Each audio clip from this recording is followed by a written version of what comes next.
आज की चर्चा की शुरुआत एक बहुत ही दिलचस्प सवाल से करते हैं। एक ही स्टॉक मार्केट है, एक जैसा डेटा सबके लिए उपलब्ध है ना?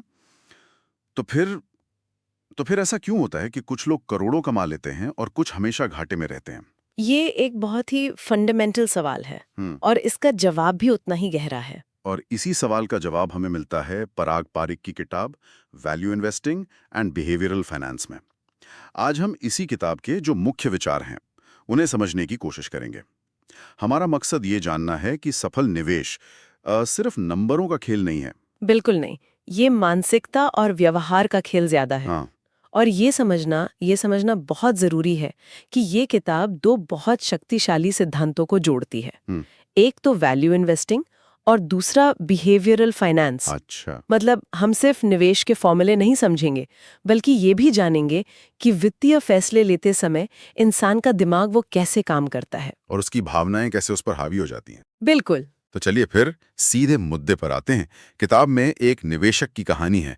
जब भी बाजार गिरता वो डरकर सब कुछ बेच देता। एक पैनिक रिएक्शन। हाँ, एक पैनिक रिएक्शन। और जब बाजार चढ़ता तो फोमो यानी अरे मैं पीछे छूट जाऊंगा, इस डर से महंगे में खरीद लेता। और इसका नतीजा क्या होता था? नतीजा वही जो हम सब सोच सकते हैं। मुनाफे हमेशा छोटे होते और नुकसान बहुत बड़े।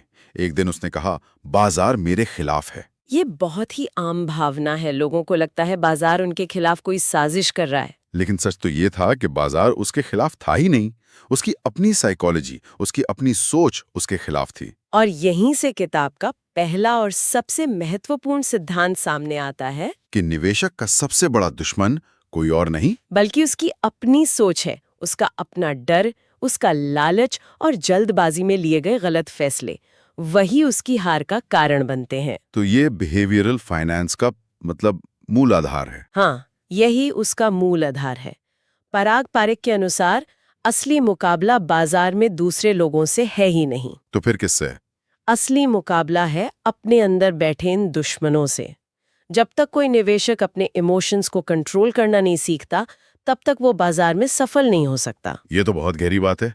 अच्छा, किताब एक और आम गलती पर भी ध्यान खींचती है, जिसे हर्ड मेंटालिटी या भेड़ चाल कहते हैं। भेड़ चाल, हाँ। वो सोच कि अरे सब लोग ये शेयर खरीद रहे हैं तो मैं भी खरीद लेता हूँ। किताब में ऐसे कई असल उदाहरण दिए गए हैं जहां भीड़ के पीछे चलने की वजह से लोगों को भारी नुकसान हुआ। यहाँ ये समझना दिलचस्प है कि लोग ऐसा करते क्यों हैं। क्यों करते हैं? क्या है कि भीड़ के साथ चलने में ना एक तरह की मनोवैज्ञानिक सुरक्षा महसूस होती है। लगता है कि अगर इतने सारे लोग कर रहे हैं तो सही ही होगा। अगर मैं डूबा तो सब डूबेंगे, अकेला नहीं डूबूंगा। बिल्कुल। लेकिन निवेश में जो रास्ता भीड़ चुनती है वो अक्सर, मतलब ज्यादातर बार, गलत दिशा में ले जाता है। तो किताब का मुख्य संदेश क्या है इस बारे में? किताब का एक मुख्य संदेश है, भीड़ से मत सीखो, डेटा और अनुशासन से सीखो। सही जानकारी और सब्र के साथ लिए गए फैसले ही अंत में फायदा देते हैं। तो फिर इस भेड़ चाल से बचने का रास्ता क्या है? किताब के मुताबिक निवेशक का सबसे बड़ा सुपर पावर है लंबी अवधि की सोच। लंबी अवधि की सोच। हाँ, और इसमें वैल्यू इन्वेस्टिंग के उन सिद्धांतों के बारे में बताया गया है जो वॉरेन बफे की निवेश फिलॉसफी से भी प्रेरित हैं। वैल्यू इन्वेस्टिंग, तो इसका सिद्धांत बहुत सीधा है क्या? सिद्धांत तो बहुत सीधा है। किसी कंपनी के शेयर को उसकी असली कीमत से कम दाम पर खरीदना और फिर? और लंबे समय तक उसे अपने पास रखना।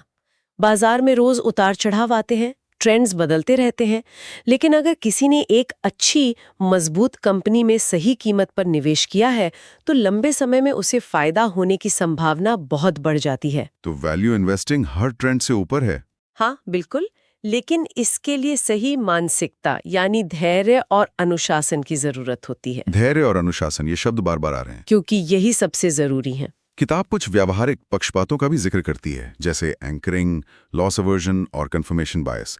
ये नाम सुनने में थोड़े मुश्किल लग सकते हैं। नाम मुश्किल है, पर किताब इन्हें इतने सरल उदाहरणों से समझाती है कि पढ़ने वाले को लगता है, ओह, ये गलती तो मैं रोज करता हूँ। अच्छा। ये असल में हमारे दिमाग के शॉर्टकट है जो अक्सर हमें गलत फैसलों की ओर ले जाते हैं। जैसे लॉस अवर्जन का क्या मतलब है? लॉस अवर्जन का मतलब है कि हमें 1000 रुपए का मुनाफा जितनी खुशी नहीं देता, उससे कहीं ज्यादा दुख 1000 रुपए का नुकसान देता है। ये तो सच है। और इसी डर की वजह से लोग नुकसान वाले शेयर को लंबे समय तक पकड़े रहते हैं, इस उम्मीद में कि वो वापस ऊपर आएगा। अच्छा, तो ये है वो दिमागी जाल। हाँ, ये किताब ऐसे ही मानसिक जालों को पहचानने और उनसे बचने में मदद करती है। तो अगर हम इस पूरी चर्चा को कुछ मुख्य बिंदुओं में समेटें तो वो क्या होंगे? पहला तो ये कि बाजार सिर्फ नंबरों से नहीं बल्कि मानसिकता से चलता है। सही। और दूसरा? दूसरा, धैर्य यानी सब्र ही मुनाफा कमाने की सबसे बड़ी मशीन है। और तीसरा?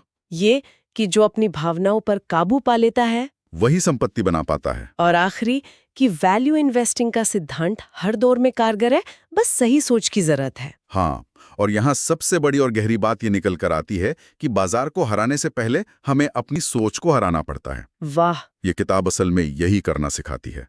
ये सिर्फ निवेश की किताब नहीं, बल्कि अपनी सोच को अनुशासित करने का एक गाइड है।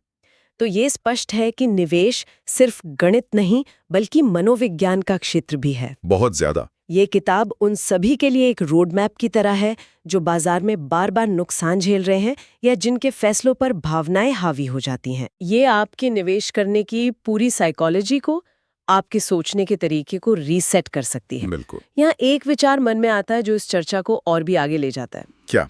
अगर निवेश में हमारा सबसे बड़ा दुश्मन हम खुद हैं, हमारी अपनी सोच है, तो क्या जीवन के दूसरे क्षेत्रों में भी? जैसे करियर, स्वास्थ्य या रिश्ते? हाँ, क्या उन क्षेत्रों में भी हमारी सबसे बड़ी रुकावट हमारा अपना ही व्यवहार और हमारी अपनी ही आदतें नहीं है?